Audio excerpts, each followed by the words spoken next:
We've had a little bit of fun talking about the ass cuff. I find it very fascinating. So if you peel back your shoulder muscle and your traps, you've got the rotator cuff. There's 4 muscles. Once you peel back the butt, you've got 6 ass cuff muscles, and they're the transformer names, all right? You've got your superior and inferior gemelli muscles. Then you have your obturators, okay? Obturator, internus, and externus, really. And then you have piriformis and quadratus femoris. So fancy that. But anyway, pretty critical guys and gals. Most people don't really know that they're there. We're a very butt-focused society. Most of us are really good at squatting, deadlifting, lunging, all that stuff. But we don't often train internal and external rotation. So I'll show you a few basic drills. Of the most basic is swivel hips.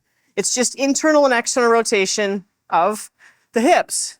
Now, I'm being active about it. So I'm not just like going, flopping around. I'm pressing. So internal rotation, external rotation, external rotation, internal rotation. This is just basic swivel hips. If you're tight in rotation, and you probably will be, you'll feel this. In fact, some of you are going to get stuck right about here. It's normal. Just work on it. The next step after that is hands free. And then the next step after that is actually swivel hips. I call them swivel hip get-ups. Swivel hip, get up. Squeeze the glutes at the top. Come down, press into internal and external rotation. Come up. As soon as you start to practice this, you'll know exactly what I'm talking about. Like I'm tight in internal rotation, so I can feel that coming down. That's just a basic movement drill. Nothing too exciting there. Another one that's very useful is a supported resting squat. Once you get good, you might not need support here, but we start out here. And then again, press into internal rotation. Make the muscles work. You'll feel this in the joint. You'll feel it in these muscles. So internal, there's external rotation. Again, internal pressing in, external pressing out. Nice and easy on this one.